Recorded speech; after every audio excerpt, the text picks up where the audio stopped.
All right, welcome back to the live stream cello lesson. For those that are tuning in, welcome. So today we're gonna continue with the cello suite number 1, and we're gonna work on the second movement, or the second dance, I suppose, Allemande. So let's get the music up here. So I want to talk a little bit about what Allemande is. So apparently, I did a little bit of research before I started, right? On Wikipedia. So I looked it up, and it's originally a folk dance from Germany. However, it was popularized in the French setting. So French people, I guess, liked the dance, and it got really popular in France.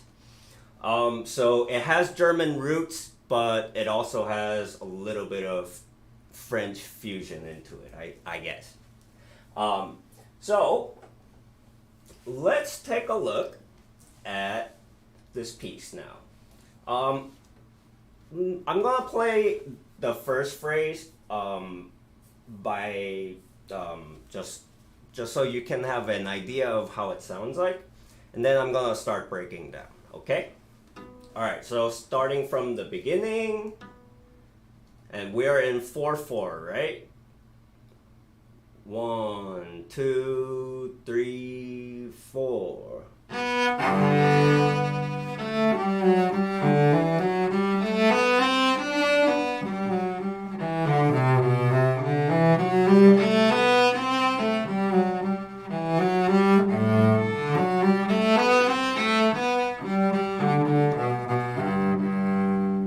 Let's go until there. So let's mark our phrase as well.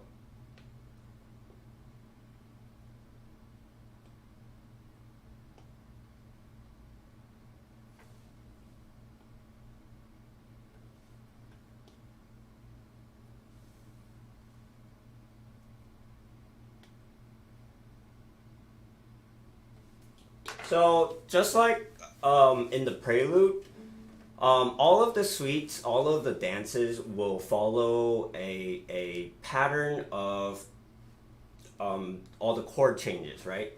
All the chord changes and all the harmonic changes, you'll start to notice that we're gonna have some of the same things as in the prelude.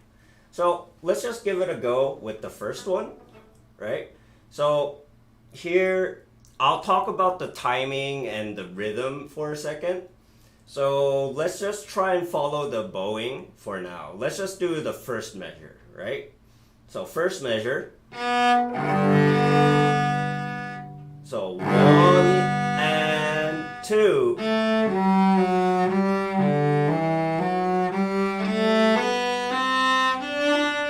Right? So if we play without the chord, it goes like this: 3, 3 and 4 and.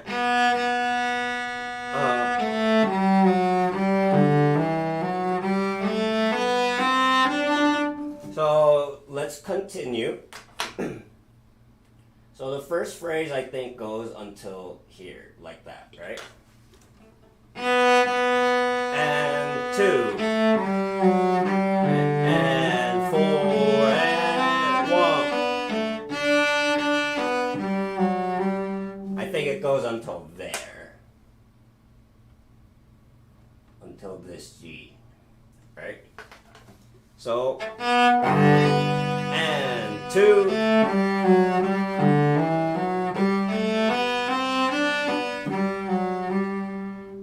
Because if we take a listen,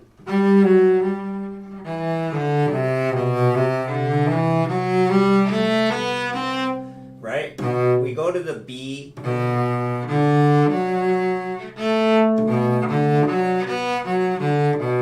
and we go slightly into the B minor sound, right? which we're still in the key of G major, right? But it's the third chord in the scale degree, right? So B minor is still considered a tonic, but we go into it very momentarily, right?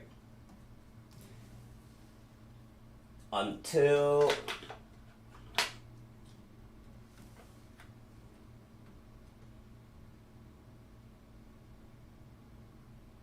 basically here.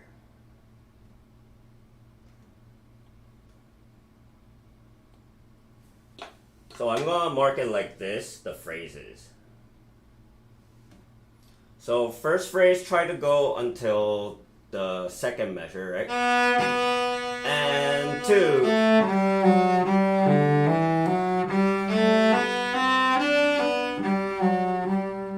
So it goes until there, I think. Harmonically, my ear wants to go there.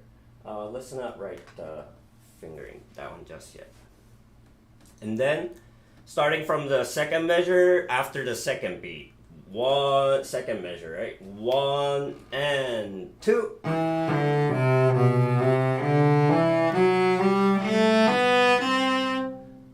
Right? 1 and 2.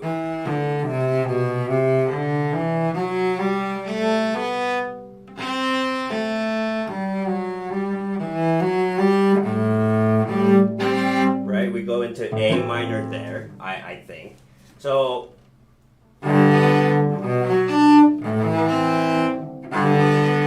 basically it does that. Well, after the third measure,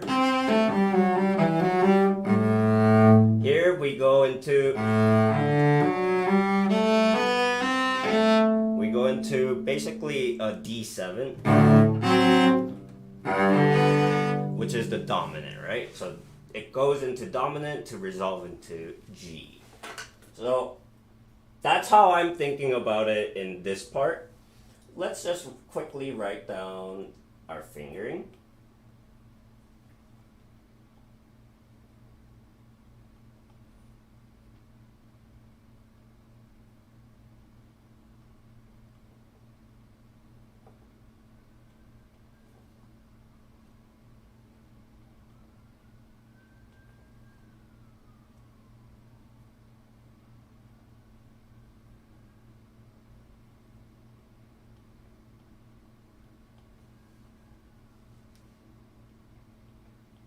Alright. And if I want to write the chords, I'll just do this.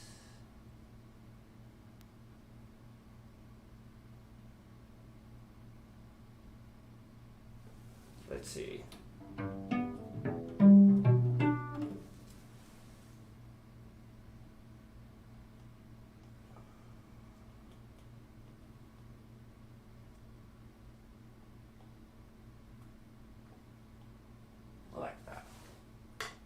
So really, notes aren't too difficult in Allemande. But I think what's really complicated about Allemande is the phrasing with the rhythm, right? You see that there's a lot of rhythm that goes it hangs over the first beat, and then we have the 3/16 note, right? So like things like that. They can get a little bit tricky when you take time with rubato and things like that. But I'll explain how I think about it and how I feel the phrasing in this. Alright, let's quickly play the yellow phrase all the way through, okay? And then we'll continue on. So 3 and 4 and 2 and 4, 1, 2, 3 and 4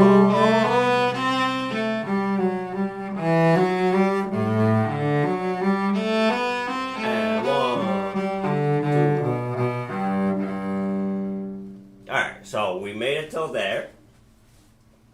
And now let's begin our second phrase. So our second phrase begins here. And you can see that we start kind of, I think about it as like a pickup into the fourth beat. So something about Bach, especially in suites, is you can't really think about the phrasing into how you would normally divide the measure numbers, right? So like normally we have a phrase in 4-bar phrase, 8-bar phrase, things like that. But in this case, we have, you can see how the chord changes are kind of in between the measures. So it can get a little bit tricky. So starting from the blue phrase, I'm just gonna quickly play this. So 3 and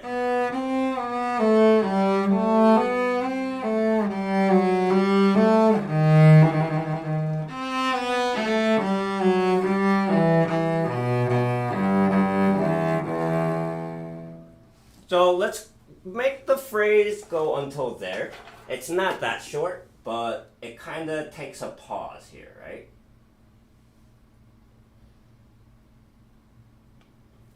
Let me explain the fingering real quick. So after we do the measure 4, when we're playing that open G, we're gonna shift to the 4th position. So here, and then you can see I do 4-4. This is what I do. So 4, shift to B. That way you have the extension position.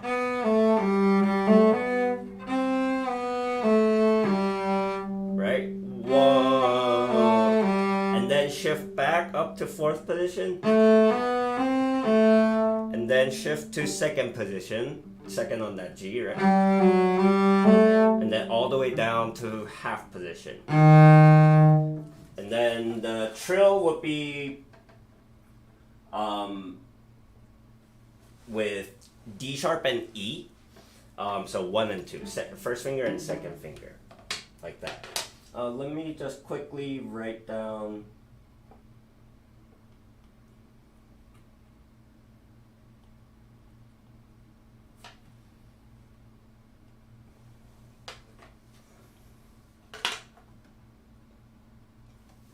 So, if we play it slowly, it goes like this. Shift. Okay, sorry, I forgot to say the 4th 4. 4, shift 4, 4th position. Shift to 2nd position, and then half position, and then from the A string. So here on the A string, it would be 3, 2, 0, open, 4, 3, 4, 1, 1, 3, 3, open, 3. 3, B with 2nd finger on the A.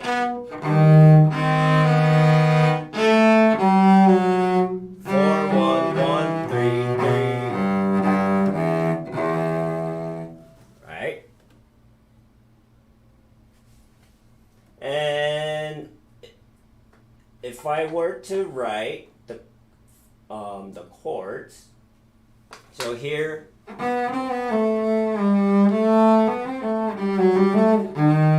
so I can already guess that it's gonna be some kind of diminished sound, but it's gonna be also part of the key that we're playing in, right? So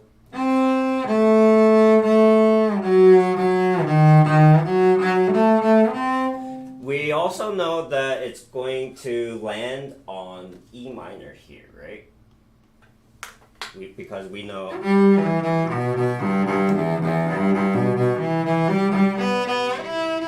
Right? We have that that E minor sound there. So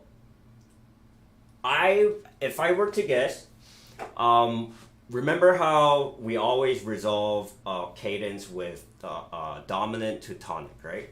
So if we think about what the dominant of, if we momentarily think about E minor as the tonic, the dominant of E minor, right?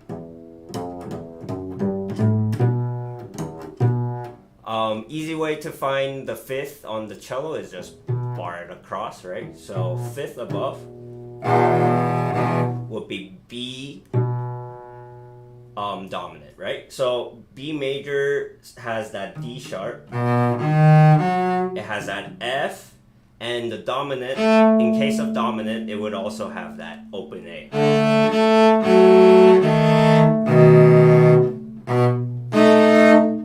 Right?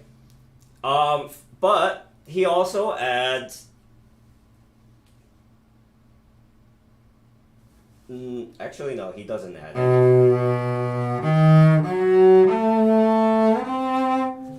Okay, so he adds the C down there.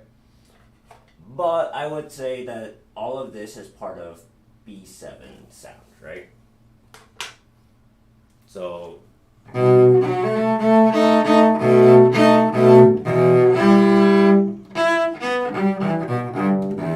and then we continue on, right? Da, da, da. This part is a little bit tricky, but let's take a look at it, right? So we end on E. So once again, it's kind of a pickup into the fourth beat, right? So I do first position, we're in first position, first finger, shift to second position, and then shift back to first position, and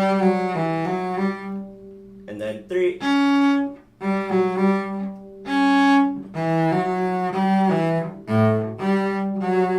like that. A little bit tricky, but it's manageable.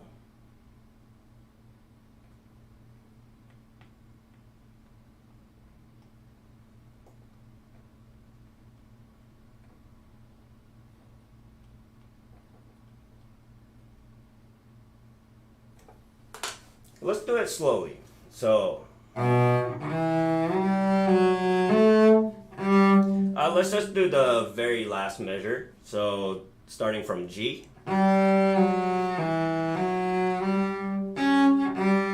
So here the difficult thing is going to be playing only that C sharp only once, right?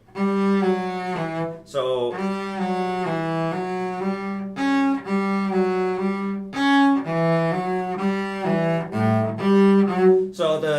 the tricky part is, I think, the bowing, right? And also keeping the 4 and 3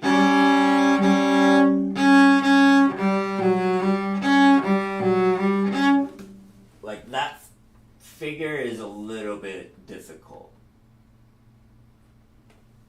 It's just very uncomfortable. So I would just practice that figure like 3, 4, 3, right?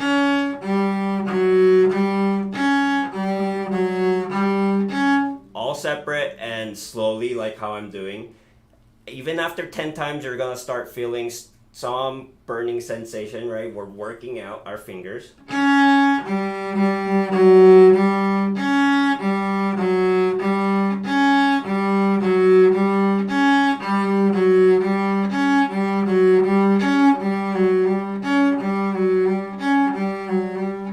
So just practice that like that. And the idea is your bow is going to keep on going out. And then here, you're going to try and get the bow back to the normal section, right? So goes right? And then you have all this to go back to the middle of the bow. So it takes a little bit of choreography but I think you can do it. So we go to measure 8. I'm not gonna do the trill for now.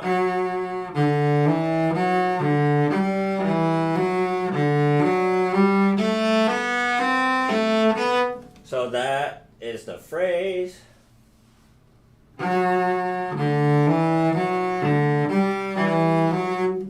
We have those connected, the slurs that hang over to the next beat, right? So done.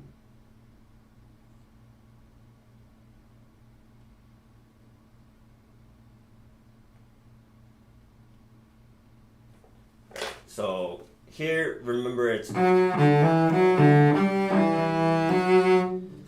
can do that. I would do that. And then start.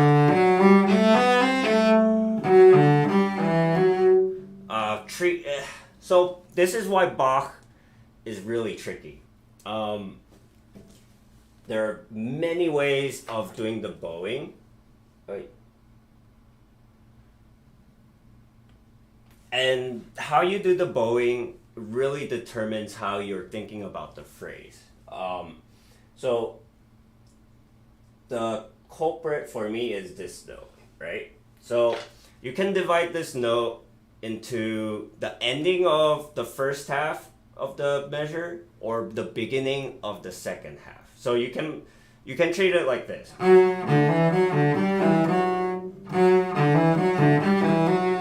Right? So if I do if I slur until there, I'm thinking about that F sharp being part of the first half, right? But if I, for example, if I hook the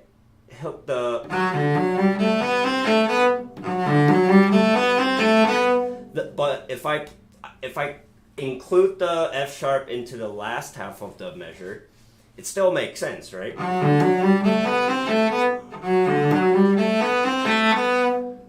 So this is why it's tricky. This note that's in parentheses is the beginning and the end of a phrase, or it's end of a phrase as well as the start of a phrase.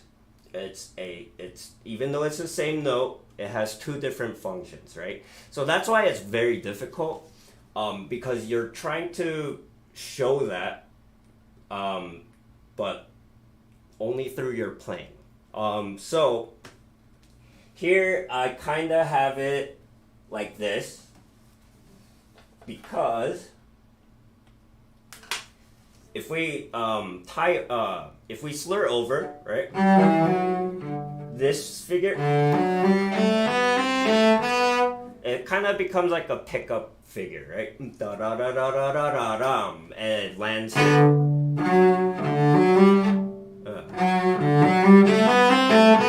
Right? So if I start with that, it kind of feels like the energy is dying away. Even though you're still arriving to the same point, the sensation feels a little bit more relaxed than if you were to do right? This feels different than and only by playing the note, the first beat, or if you're not. So that's why it's tricky. Sorry, that was a big old tangent, but so this would be like this. Alright,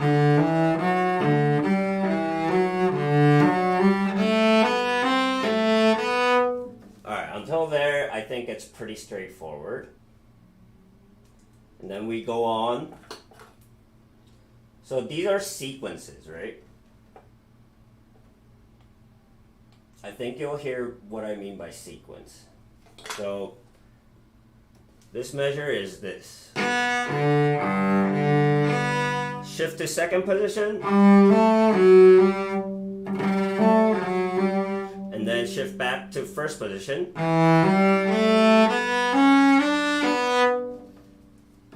Like that. here.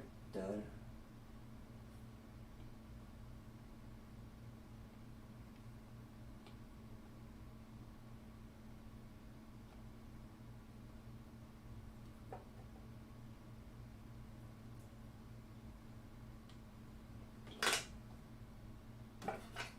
Let me write the fingering down. So da da da da da. Second position, first position, then move over to the A string, right? Same thing here.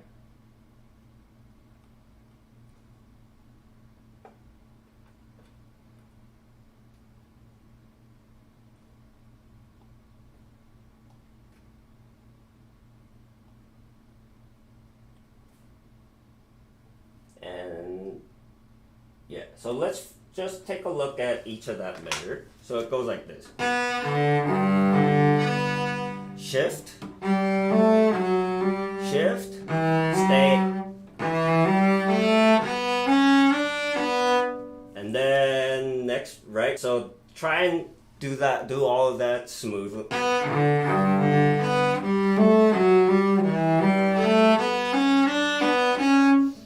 If the bowing's giving you trouble, just do it slowly first without it. Everything separate.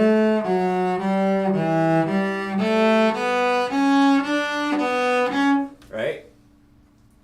And then here.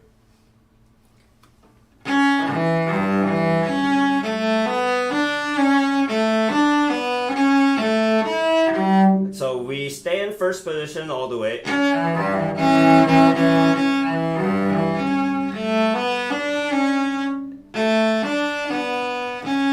Second position at the very last moment. That way we land on the first finger in the next phrase, like that. 1, 2.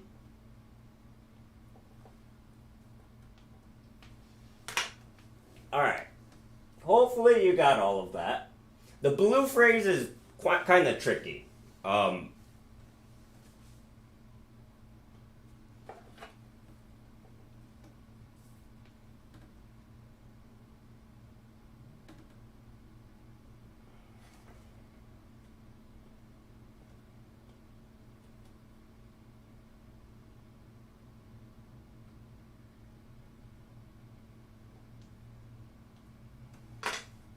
Alright, so if you see like the little weird brackets, you can, it basically means it's a new sequence, right? Still part of the phrase, but it's kind of like a pattern within itself. So let me play the light blue phrase all the way through, right?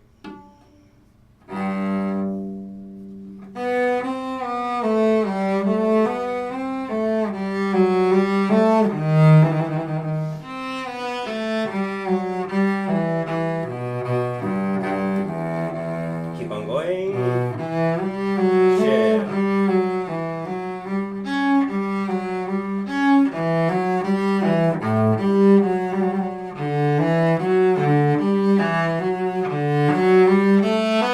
Sequence.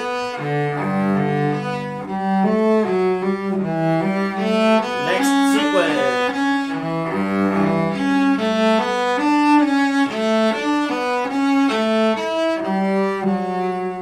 Goes like that. All right.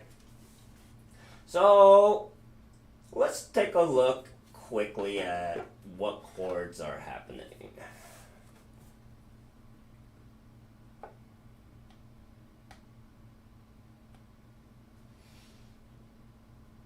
All right, so we have B and E. Do, do, do, do, do.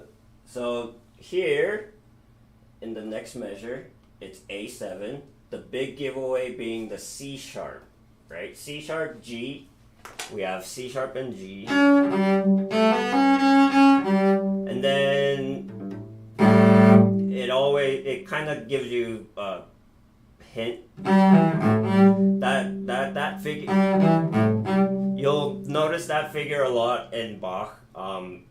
So that's kind of like his riff on the 7 dominant figures, right?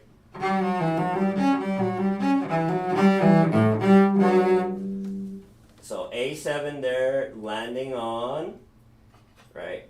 So if A is the dominant, 5th, or 5th, if the A is the 5th, if we go down the 5th, we land on D, right? So here's D.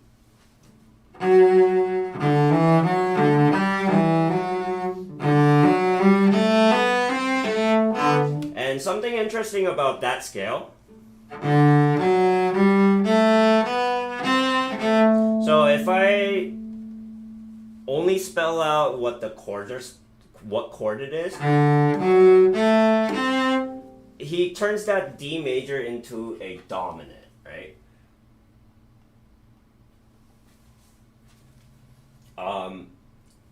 Because a dominant is going to have a stronger pull to the G major here, G. And then here, he switches to A7.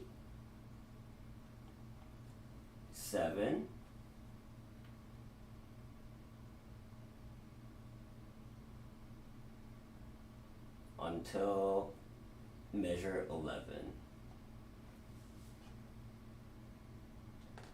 which is quite long.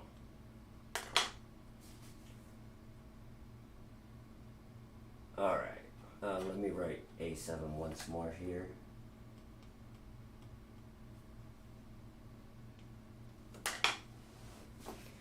All right, once you understand that these are just a bunch of scales that fit within the chords, it becomes a little bit easier, I think.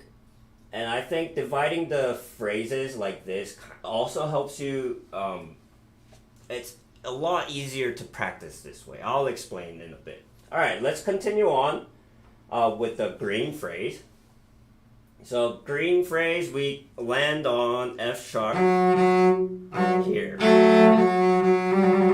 And we have D major. Right? And we have double down, down, down, 4. So that's the fingering that we're going to be doing. 1, 2, 4, 2, 3, 1, 0.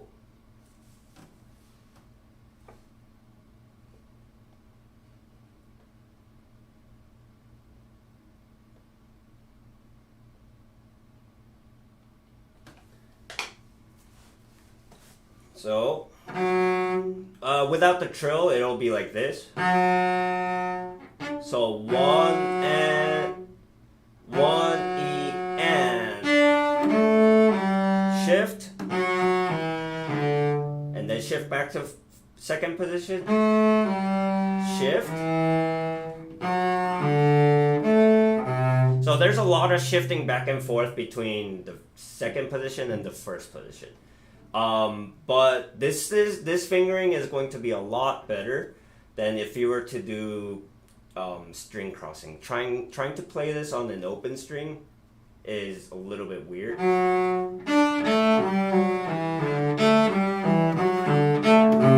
Especially that last part. There's a big ol' string jump, right? So even though there's a lot of shifting, I would try and keep it on one string, right?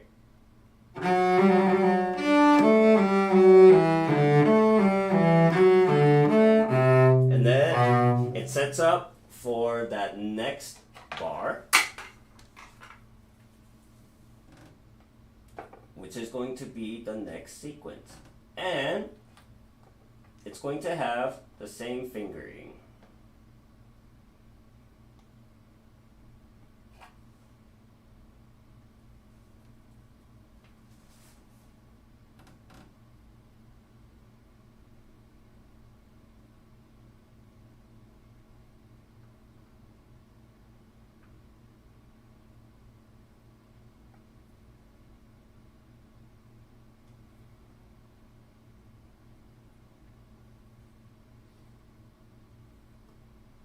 Alright, so if we take a look at this, it's going to be the same fingering and the same pattern, the bowing pattern and everything as the measure before, only it's going to be now on the G string. So,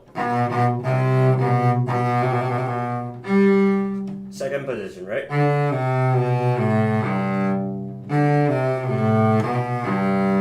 And then F sharp here.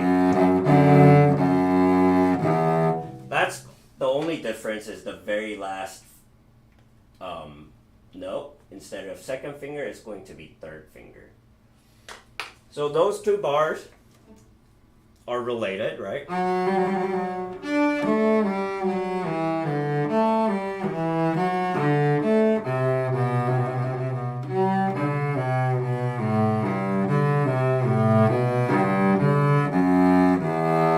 And here, try and pull a lot of the bow here, because here we have a big tie, right? Or big slur. So, open,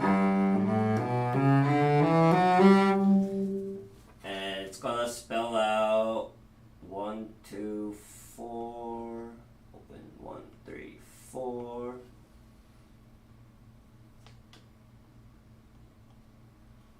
That is a big ol' A7,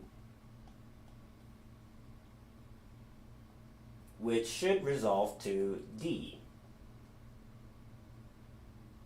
Alright, and here we can see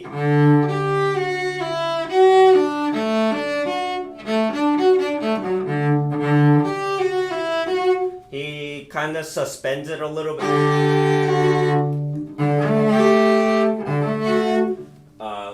Suspending meaning he kind of delays the cadence, right? Delaying the resolution. So I would write D sus and then D, and then go to D7.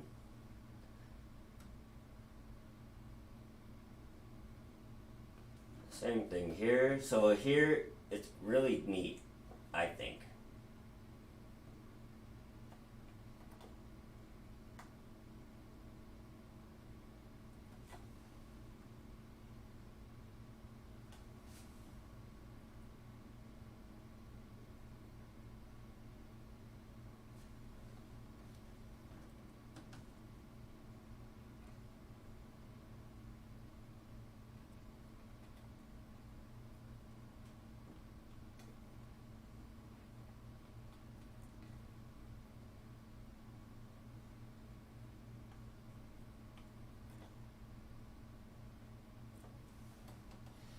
Alright, so this measure is just simply a scale, right?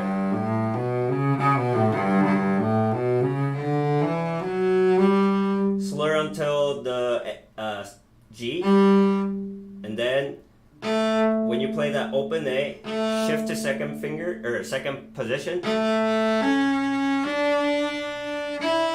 open A, fourth position, right?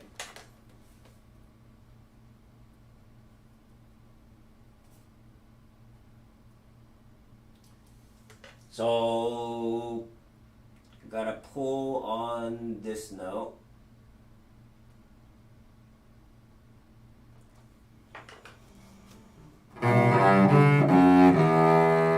So you can hold the note a little bit longer if you want, but make sure you have enough bow for that up bow scale, right?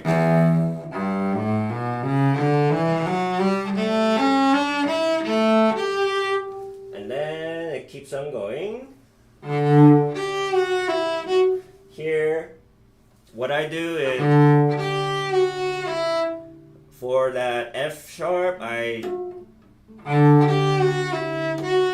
kind of snap the fourth finger into place, into a extension position. All right.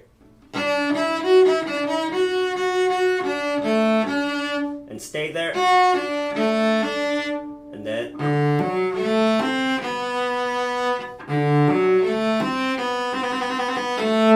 you can do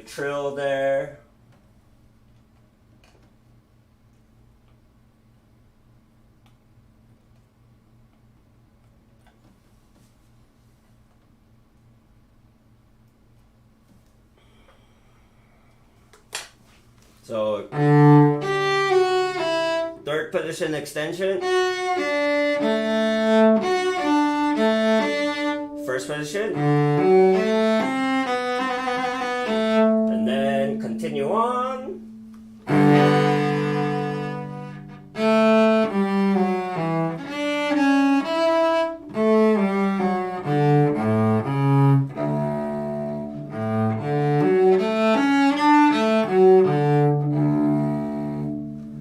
So the green phrase, I would argue that it goes until there. Oh.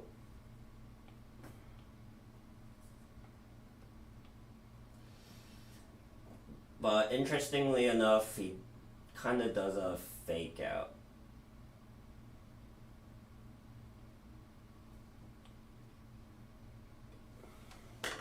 So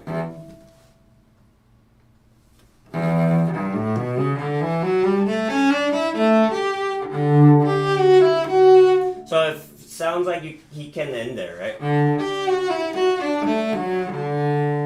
But he kind of drags on that phrase a little bit more.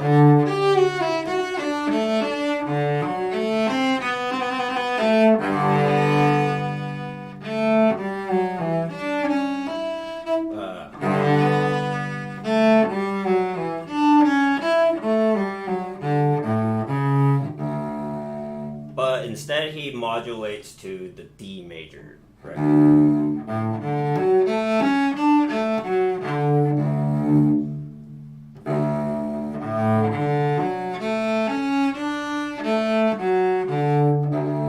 Last measure is pretty straightforward. The G to A dominant is kind of tricky. So I do open A there, or yeah, open A. Hey.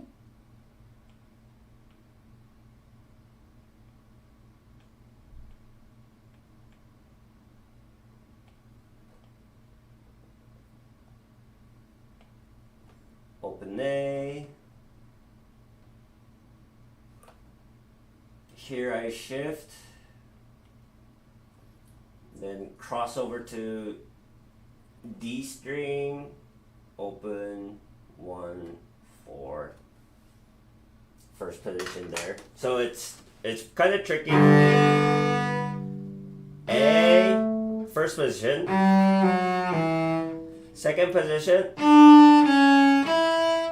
hop over.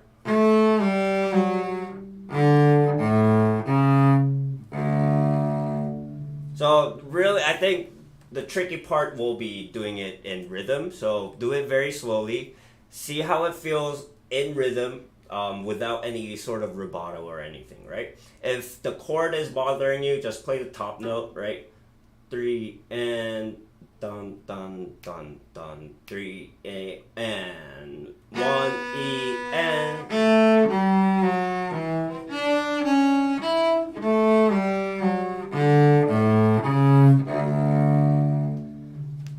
So that's how it should sound.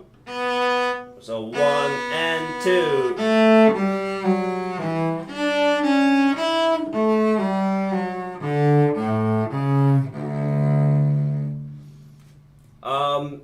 I don't know if I said this in the last lesson, but Bach utilizes counterpoint a lot, and counterpoint is when when the piece when you're having separate voices, different voices singing different lines, but still following the same harmony, right? So here you can kind of think about so it sounds very jagged, right?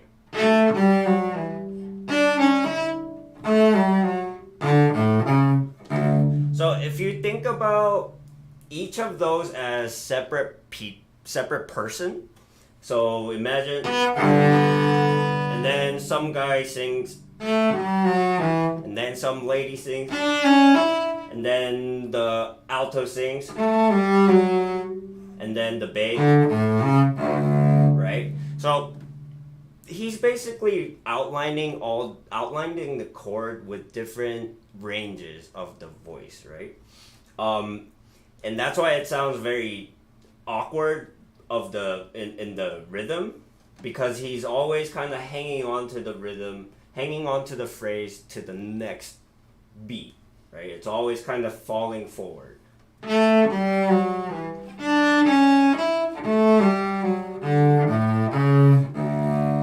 Right?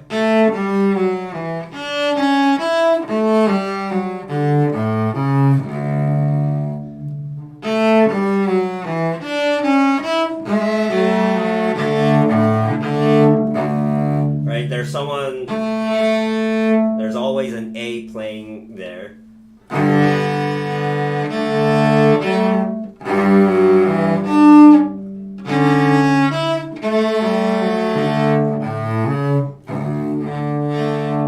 So just imagine when there's kind of jumps in the voice in the piece.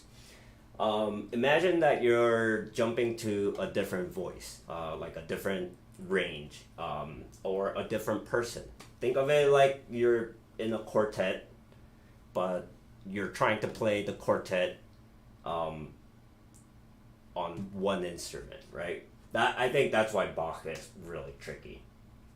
So hopefully that cleared it up a little bit. Let's play the green phrase all the way together, right?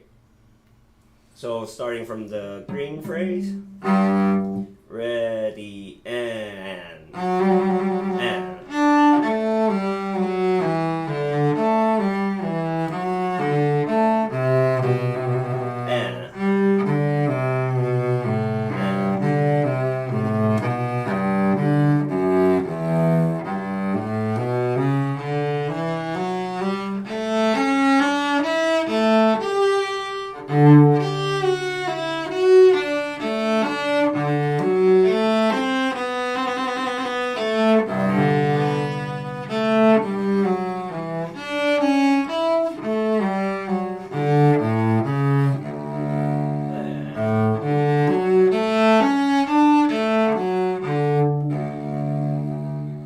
And that's the green phrase. And you see that there's a repeat. So I'm gonna play through right now with all the first half, and I'm gonna treat it like it's the second time. Usually in Bach, you do only the first repeat, not both of the repeats. You can see the second half also has a repeat, right? From my experience, we tend to usually only play the first repeat. So for now, let's just play the first half as if it were the second time through, and try and follow along with the sheet music. All right, I'm gonna play it slightly under tempo so you can kind of get a sense of how I'm feeling the rhythm, right? So I'm always constantly feeling the big beats as well as the 16th note, right? Da, ki, da, ki, da, ki, da, ki, da, right? So 3E and 4E and so 1, 3E and 4E and 2.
So the first half, in general, Allemande is going to be tricky because of the phrasing, I think. Um, Remember to really know your shifting, really know your position here, especially your shifting between.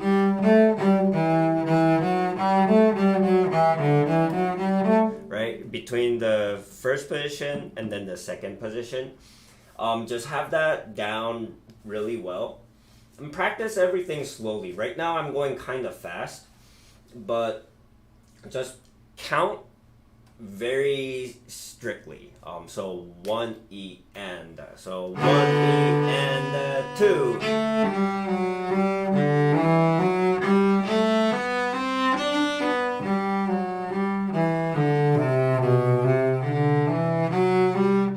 And feel the big beats, right? Feel the big beats, and that's gonna help you a lot. In the end, I'm going to explain how I feel a lot of the phrasing, right? Okay. It's almost been an hour.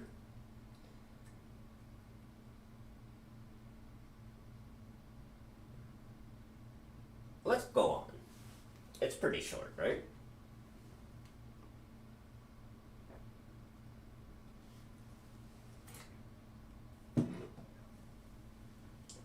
Alright. So, let's do purple.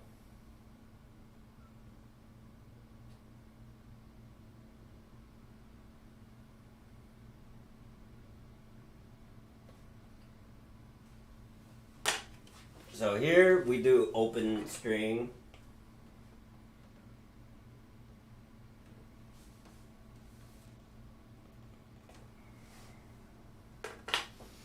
Right? And 2 shift.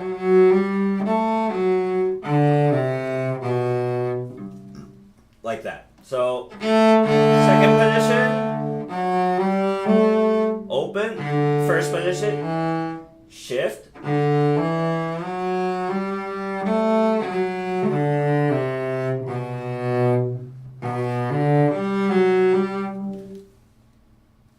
Yes, it is all in the bowing.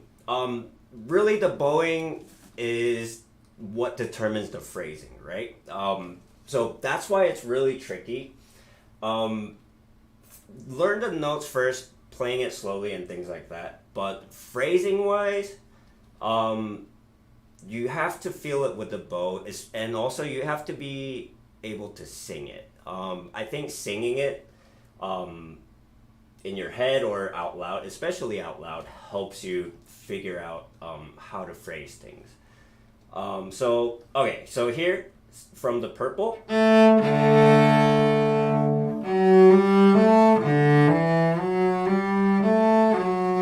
in position here, right? 4, 1, 4, 2, 1. Then we keep on going. So, and then go to open A. And then here, F natural, right? And then I do another up bow there.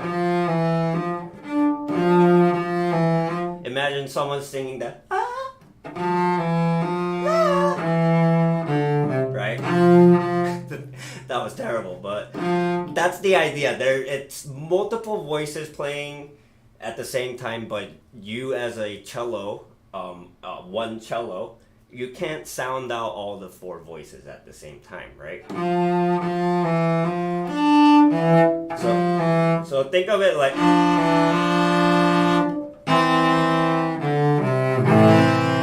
So that's why I'm writing out the harmonies, because that kind of gives you an idea of what you should be hearing underneath all of the things that are happening, right?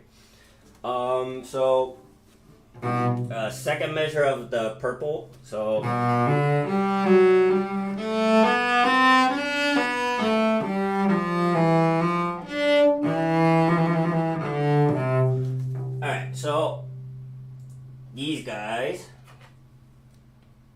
turn them into sequence because it's easier to explain it that way. Let's do it without the trill. And think of the grace note and the eighth note as kind of like 2/16 notes. So it's like dun dun dun 1 E and so that's how I think about it rhythmically. So it instead of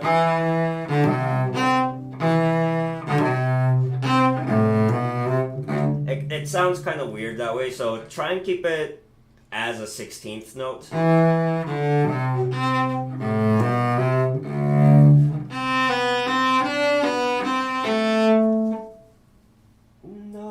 So here is where it gets really tricky, right? So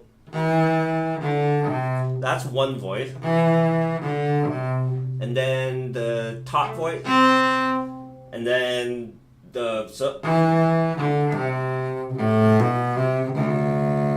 so imagine the bass is always playing this, and on top of that you have this guy, right? And then on top you have this. So you're outlining different voices within the measure.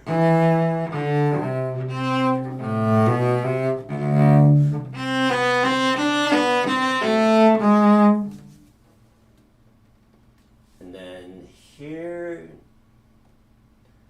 na ra ra ra ra ra.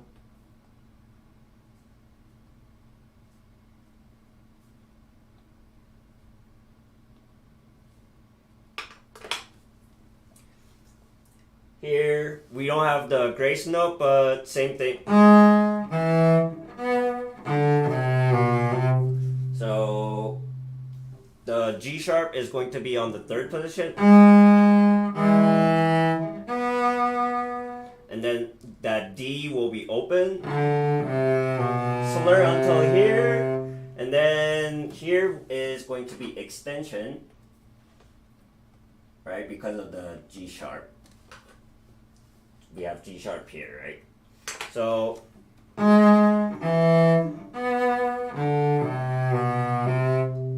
extend here to open string. 2.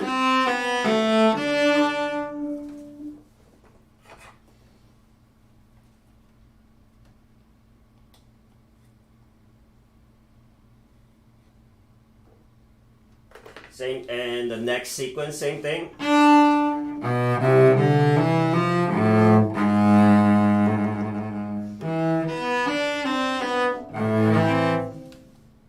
And then resolves to here. Let's go until there. So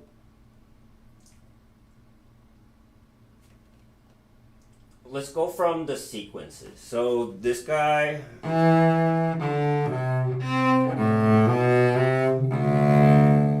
So all of that. Let's go on from there. So the purple phrase goes like this. So we start. Right? We start with D major.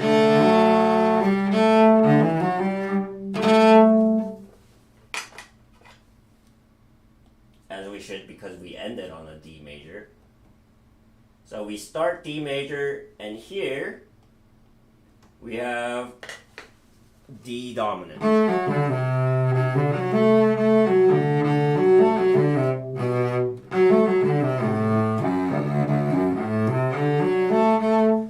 D dominant should resolve to G, right? Which it does, so it goes to G major. Triangle means major, by the way. And then it keeps on going. So we have F natural there, right? So we can safely guess that it's probably going to be a G dominant because that's kind of what he's doing, right? Bach. He's holding the chord and then he's turning it into a dominant at the very end. And that's really how you modulate. As I said, you can always kind of tell when you see some sort of accidental in the music. It's always going to signify that you're going to play chords that are not in the key. In this case, were chords that are not necessarily part of G major, right? G dominant, although you have G, F natural is not part of the G major scale, right? So, G7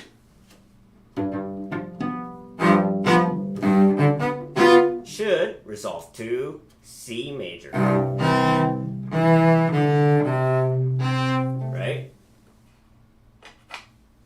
Resolves to C, but he's kind of turning that C as a D7 because here you can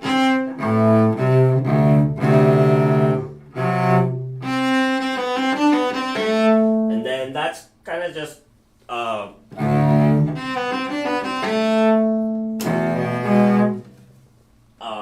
little phrase to go into E7, right? We know it's E major, right? Because of the G sharp.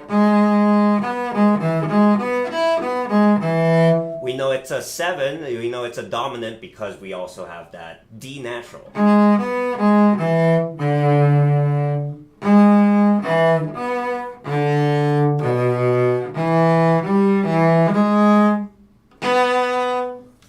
And then E7 should resolve to A minor, but it doesn't. Or, excuse me, it does. Here.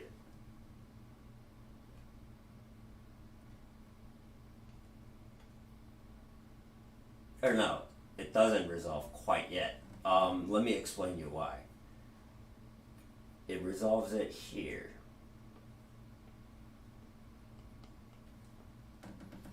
So this E7 actually keeps on going, but it turns into a G sharp diminished. Or you can also think of it as E7 flat 9. Let's write that. Or let's write as G sharp dominant 7.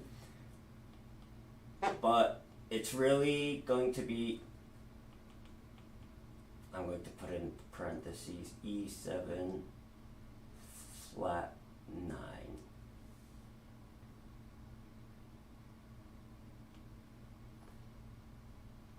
It's basically an extension of dominant, the E dominant. So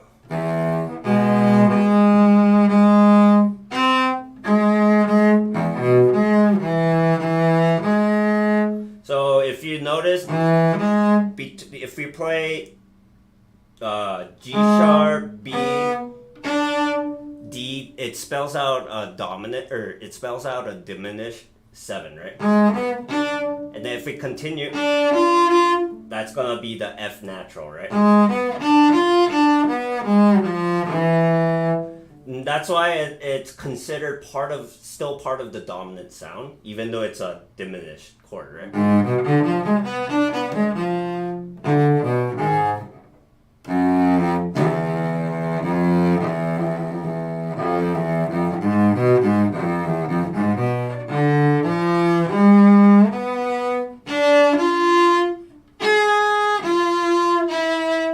So it's still part of the dominant sound, so he just extends that E7 for another measure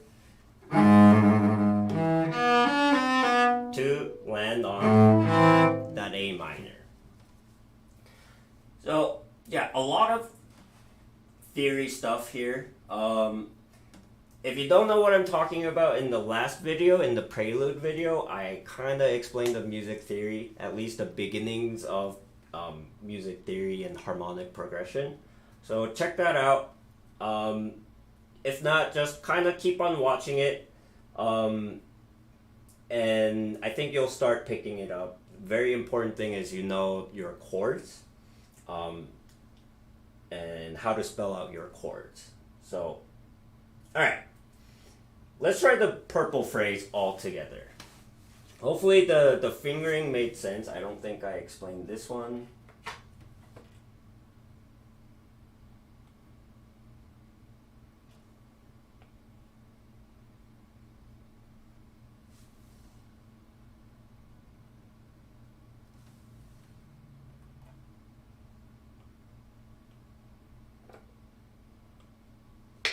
So here we'll and just shift down, half step. Right? Like that. 1 1 4 2 1 A.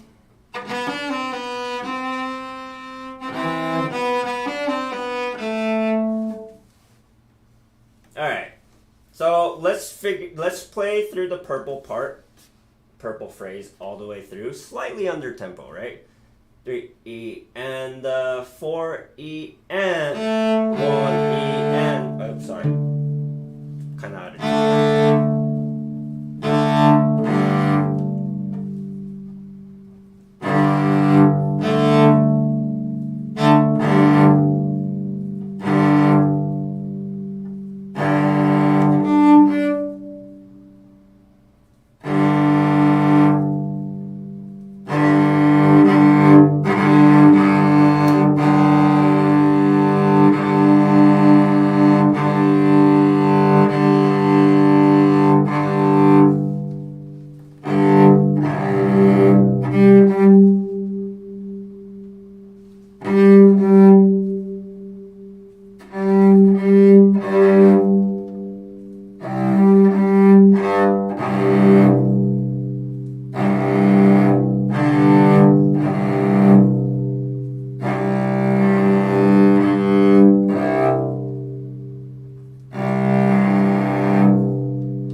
Sorry about that.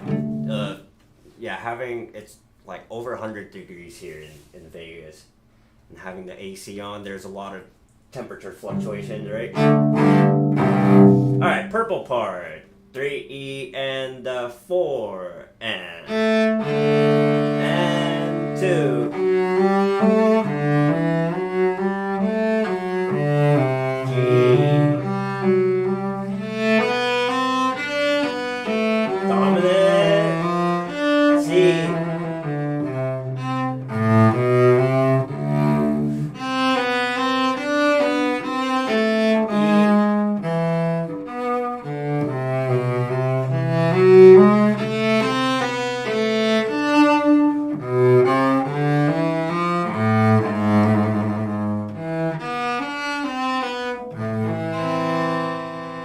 So it goes until there. The purple phrase goes until there. All right. Moving on. Let's do... What color should I do? Let's do orange. So, as I said before, Bach really likes to treat, he likes to make the notes into one note, single note, into a end of a phrase and a beginning of a phrase at the same time. So that A minor is one of those things, right? It ends there. You feel that it ends there, but he also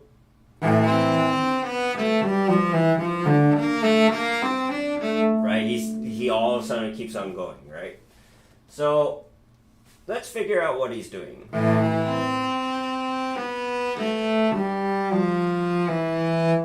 And then all of a sudden it's B flat.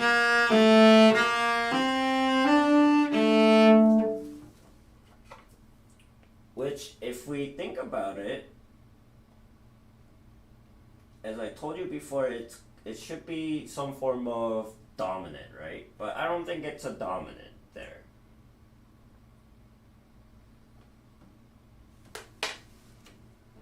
Because we go into there, right? So open string, E, and then goes back.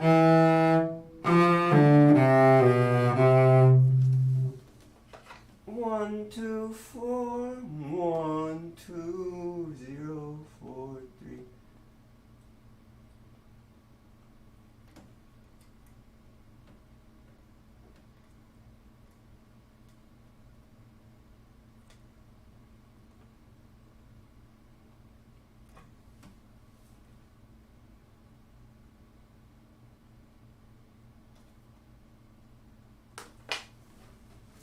Alright, so measure 24, right? Third position, shift down. First position. This B and E, you're gonna bar it, and then you're gonna trill the top.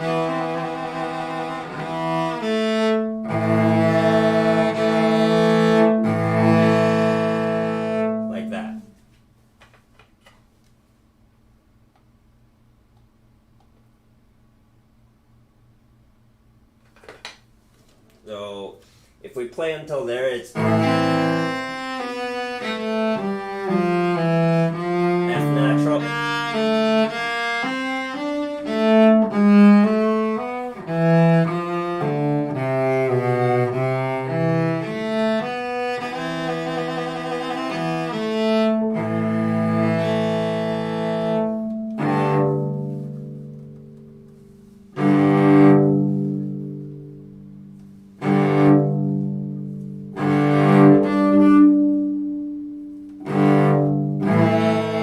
Actually, you know what? Let's turn the purple phrase until there.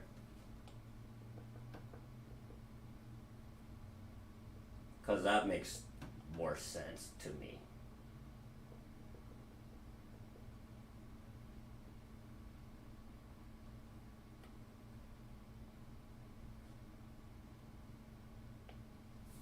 Like, this is still A minor.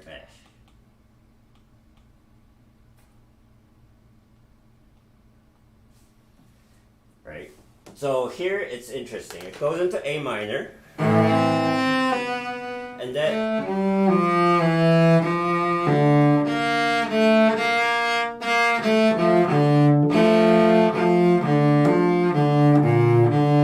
it all of a sudden turns into B flat major.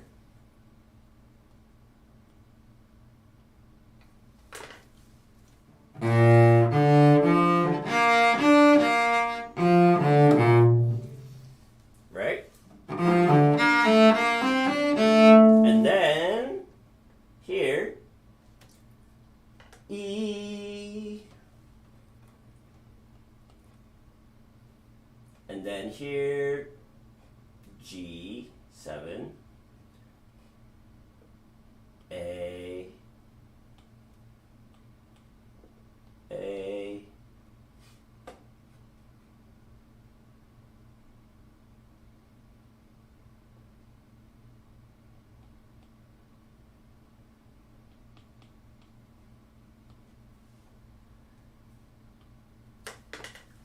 So we start from D major and we're trying to get back to G major somehow, right? So we do series, we start from D, and then we have G major.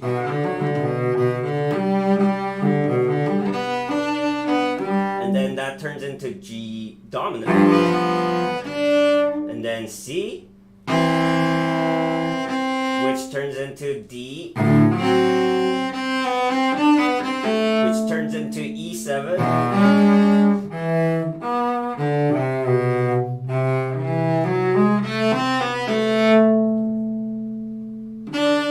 G sharp G sharp diminished,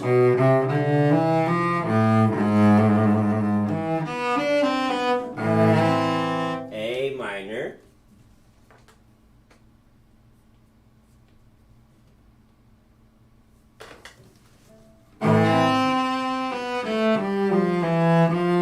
B flat major, E, G, A, E dominant,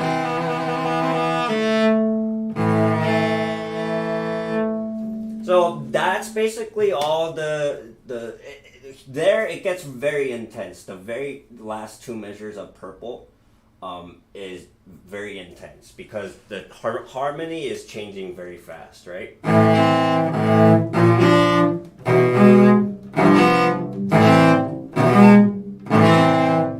So just be aware of that. And yeah, I think the purple phrase goes until there. So let me play once again. Actually, nah, I won't play it once again. Let's keep on going on. And this time, let's do orange.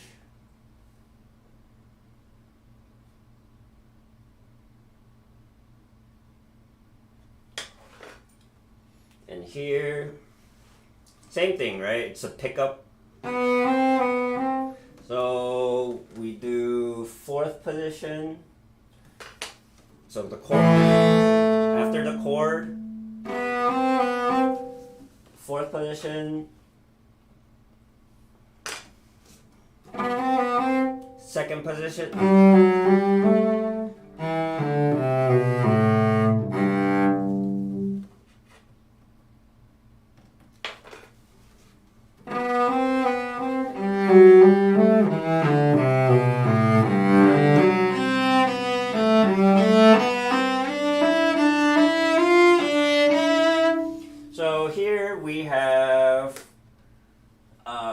fingering wise, it's pretty straightforward.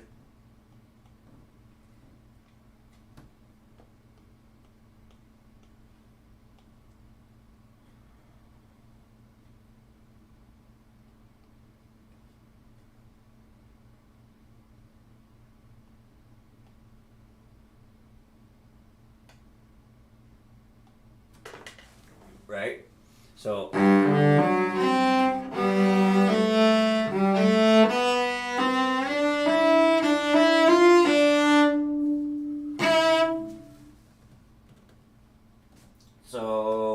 it resolves to here.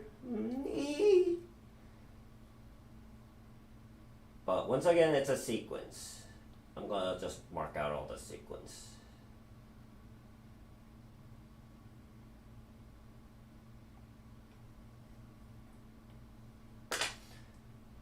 Alright, so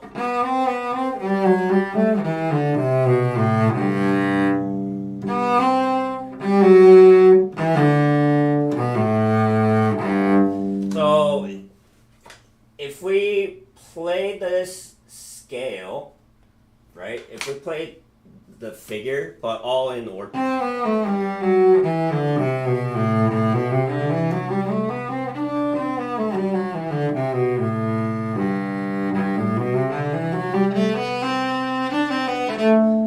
You can notice, you can tell that it's actually part of the G major scale, but it's, if you start it on D,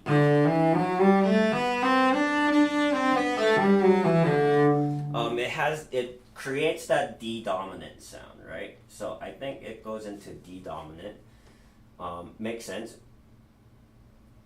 because it's trying to get to here, which is G, and then here it turns into G dominant because of this F natural,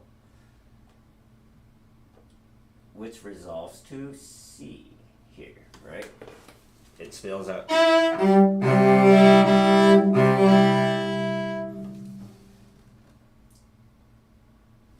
So that sequence.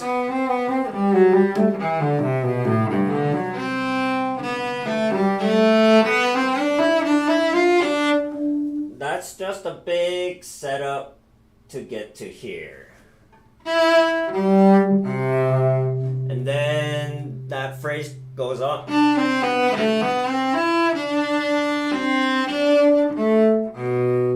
Right? So we have this. That's one voice you can sing. And then there's another person singing. And then another person joins.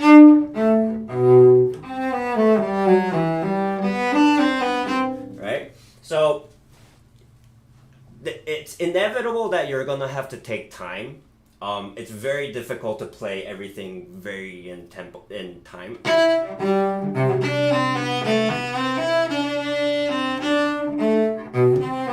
So because it kind of sounds weird when you chop off the notes.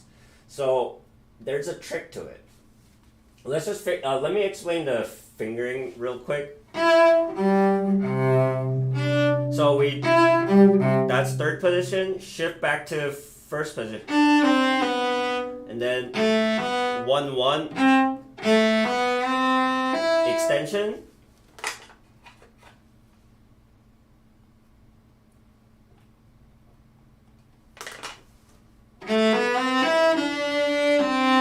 Still extension there.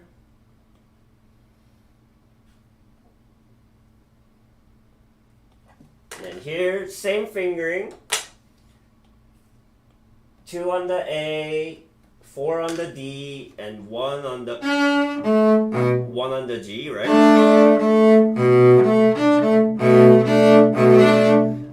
That fingering 1, 4, 2.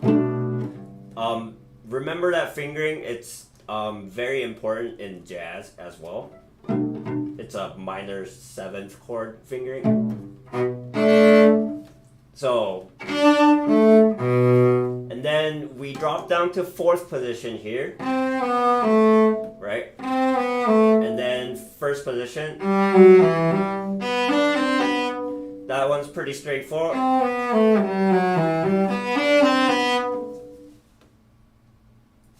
And then we have here, which is A minor 7.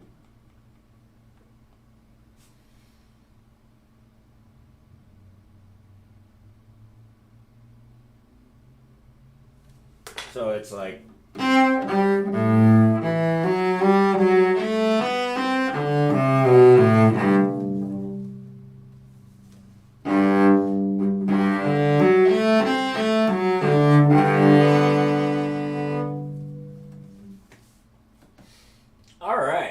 Goes to A7 there, and then here it goes into D7,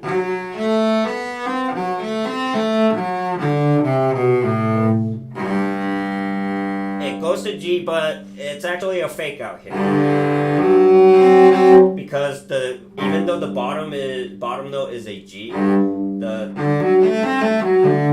top notes are spelling out a dominant still, right? So what I'm going to do is, let's write D7 and then D7 over G to resolve to G here. So this is the orange phrase is a series of sequences. So it starts with C,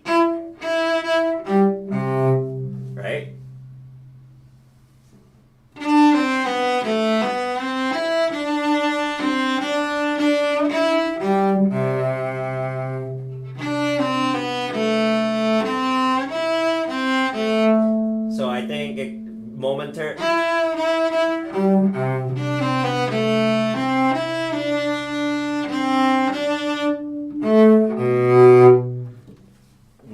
primarily goes into A minor here,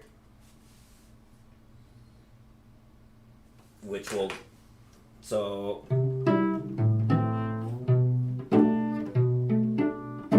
which will go into B minor, right?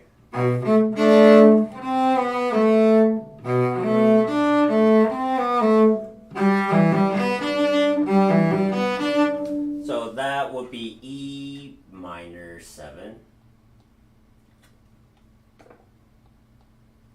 which will go into A, D7, which finally resolves to G, right? So really, really complicated chord patterns, right? So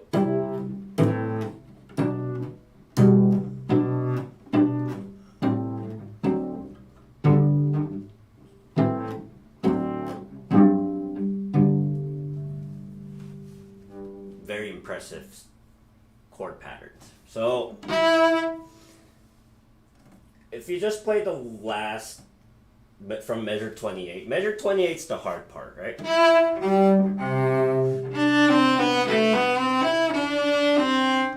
B minor.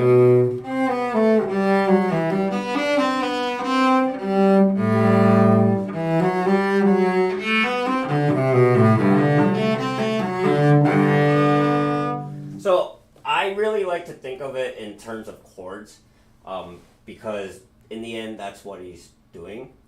He's just outlining the chords with either arpeggios or scales of the scale that spells out that chord, or ornaments. Like for example, that's just melodic thirds, right? Which is something we do in scale practice all the time. So let me play the orange phrase really quick. So orange phrase, starting the beginning of that measure. So and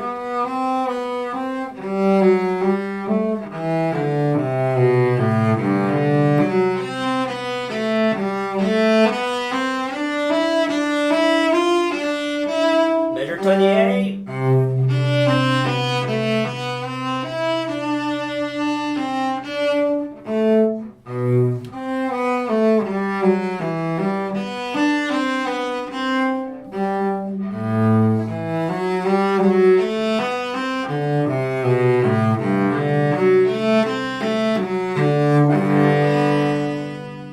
So until there. Let's go until there. Now we're in for the very last stretch.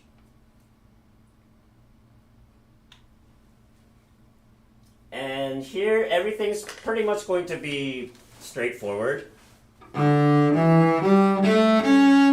So let's write down our chords. So A, C sharp, E, G. This spells out A7. A7 should resolve to D, right? So A7 should be, and then measure 30. Measure 30 does resolve to D major.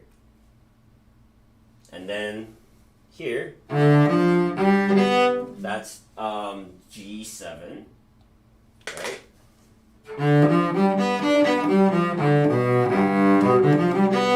G7 should resolve to C.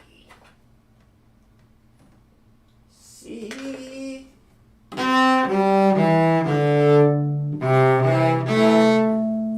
And that is A minor. And then F major.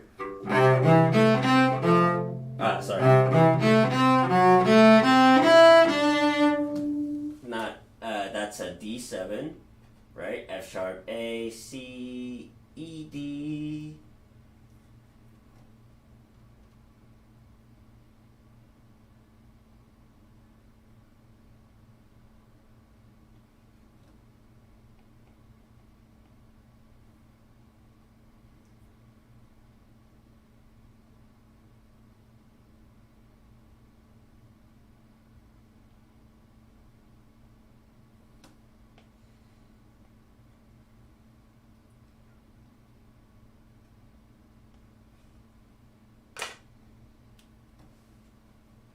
Alright, so those are the chords. Let's just take a look at the notes. And then last line.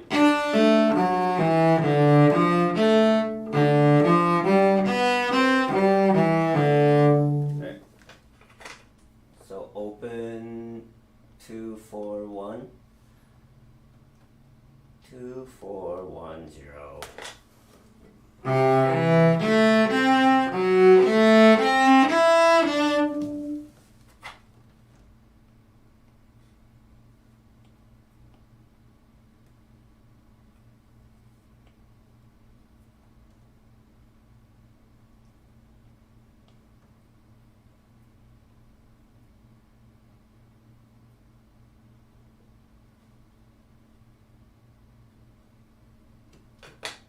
Alright, so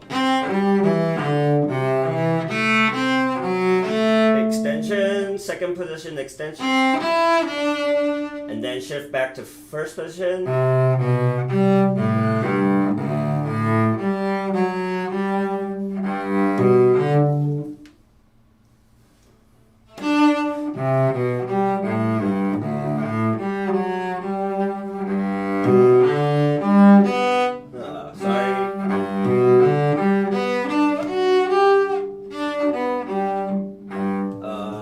That is not the fingering I do.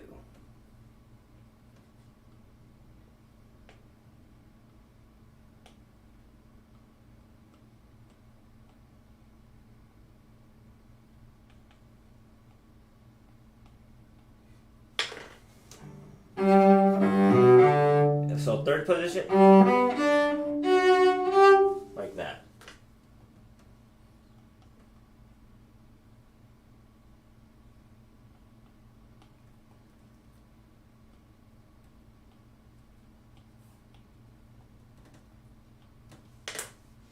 And that's the end of the red phrase right here. So red phrase is just kind of like a ending,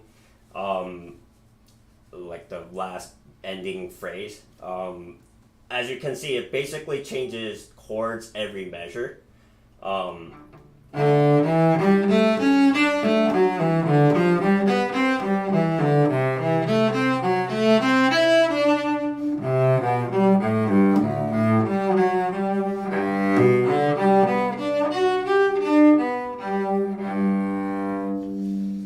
So that's, if you understand what the chords are doing, I think the fingering and the bowing kind of makes sense. So if I just play the chords, it's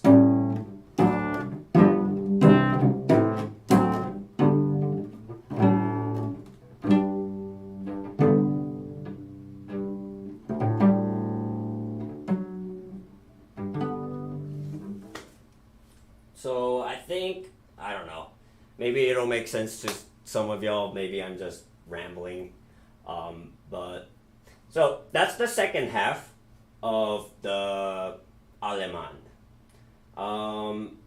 Since I already played the red phrase, let's play the whole second half all together. Alright, so from the purple phrase, 3E, and I'm gonna go a little bit under tempo, okay? 3E and 4E and 2.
get the idea, right? All right.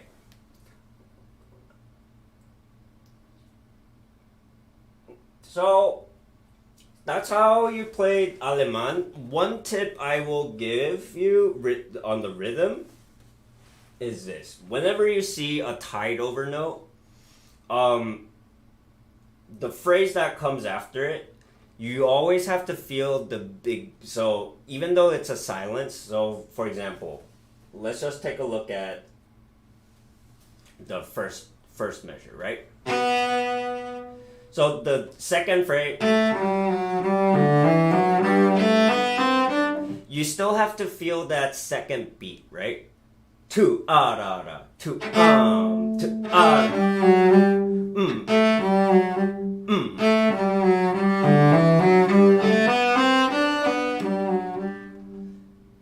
So even though the phrase kind of dies down, internally, rhythmically, you have to feel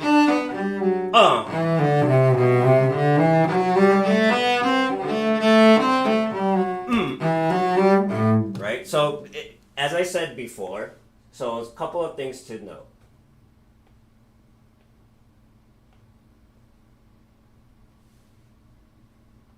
Imagine there are 3 people singing at the same time.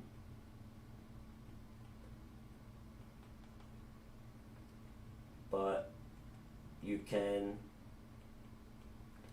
only hear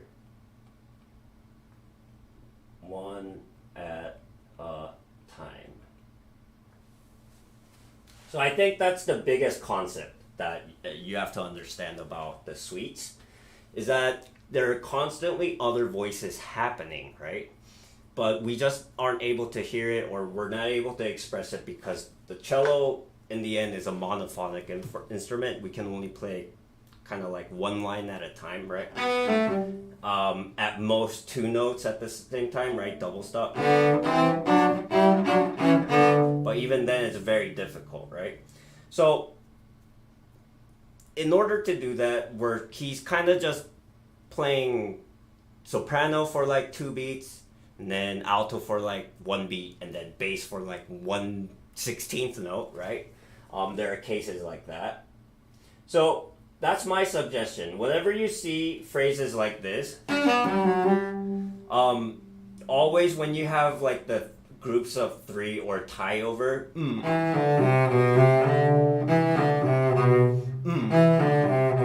always feel that downbeat. Down. Feel like that. It's a bounce, right? A rebound.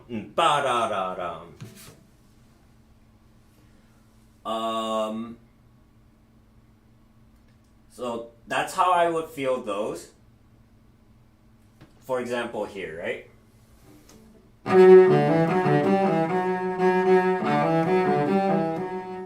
If you have to feel,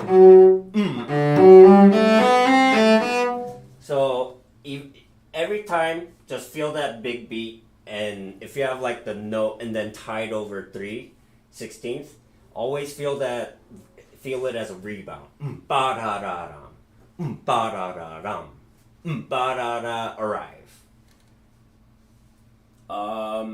So yeah, the direction of the phrase always goes to the next beat. Ba da da dum, ba da da dum, ba da da da. Right. So if you're jumping, right, you always have to squat down to jump, right? So imagine that the squatting down is the first beat, 1, and then jumping is like the 2, 3, 4, and then you land on the first beat, right? That's how you can think about it. What else? Oh yeah, so timing. Some timing is also very important. And really feeling that rebound is going to help you make sense of the phrasing. So for example, So I'm at measure 28, is it? 26? I don't know what it is. Sorry. So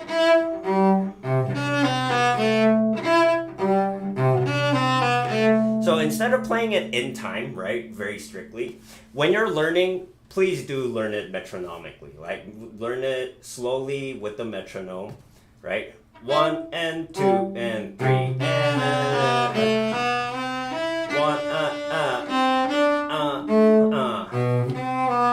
Learn it very precisely, the rhythm. But once you're comfortable with the notes and the fingerings, the bowings, what you need to work on is the phrasing. By phrasing, you have to first learn the harmonic progression. So all the chord charts that I did. If you have a understanding of that, that's great. Otherwise, kind of feel your intuition. Imagine where it feels good to stop. Imagine you're reading a sentence and you're expecting a period, right? Imagine it like that. The ends of phrases gonna feel like there's a period at the end, harmonically. Next thing is the rhythmic phrasing, right? So the thing I talked about, rebound and things like that, it's gonna come in handy here. So even though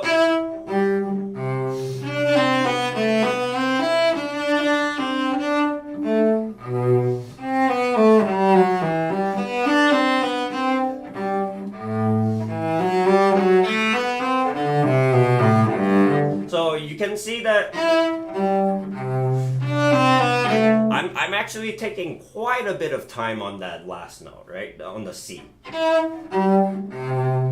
Almost a full eighth note, right? But you don't perceive it as out of time.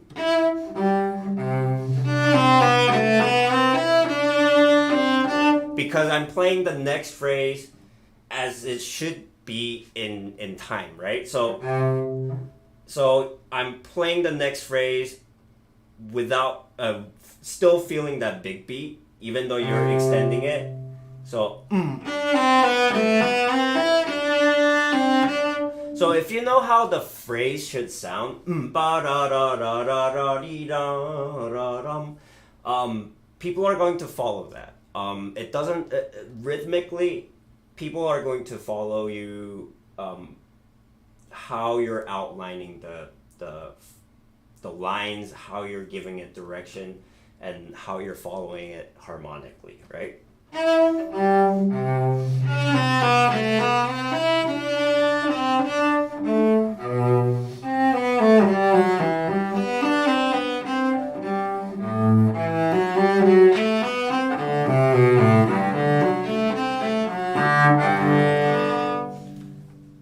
So play around with that. And I think that's really I have to talk about in this one for now. Yeah. So once again, if you have any questions, feel free to write a comment, write the measure number and the comment your questions. And yeah, I think you should be fine with the fingerings. If it's different, if you have different fingerings, if you have different bowings, that's perfectly fine. Don't worry, you don't need to follow it. These are just suggestions and my recommendations. These are the fingerings that I was taught, and also I kind of modified a little bit, right? So if you like it, go ahead and use it. If you don't like it, scratch it. Don't use it. I have no problem with you not using these. But the important thing is you still feel that phrasing, right? The rhythmical phrasing, feeling that rebound.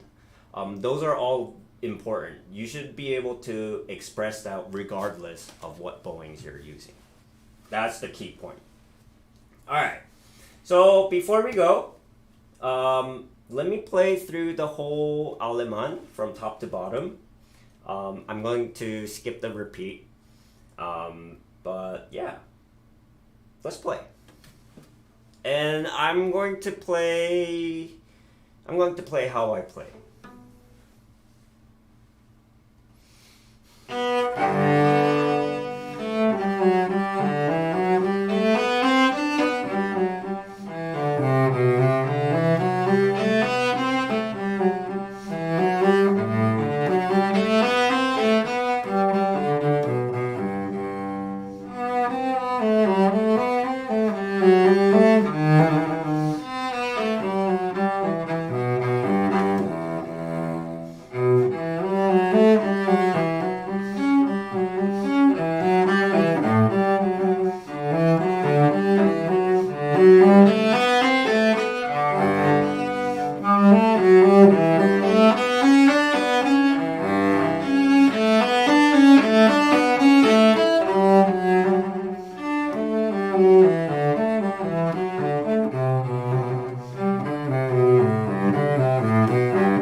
There we go. I kind of messed up at the end with the bowing, but that's okay. All right. So that's going to be it for today. Let's get this music out of the way. All right. So that's going to be it for today. We looked at Allemande, we looked at all the fingerings and how I phrase it. And if you have any questions, remember, you can always leave a comment. I do look at them. So feel free to drop a comment. And if this video helped at all, remember to drop a like. And the next lesson is going to be the next dance, which is going to be courant. Courant is a little bit more difficult. So we'll probably end up taking a little bit more time on that one next time. Okay? All right. Well, thanks for tuning in and happy practicing. Bye.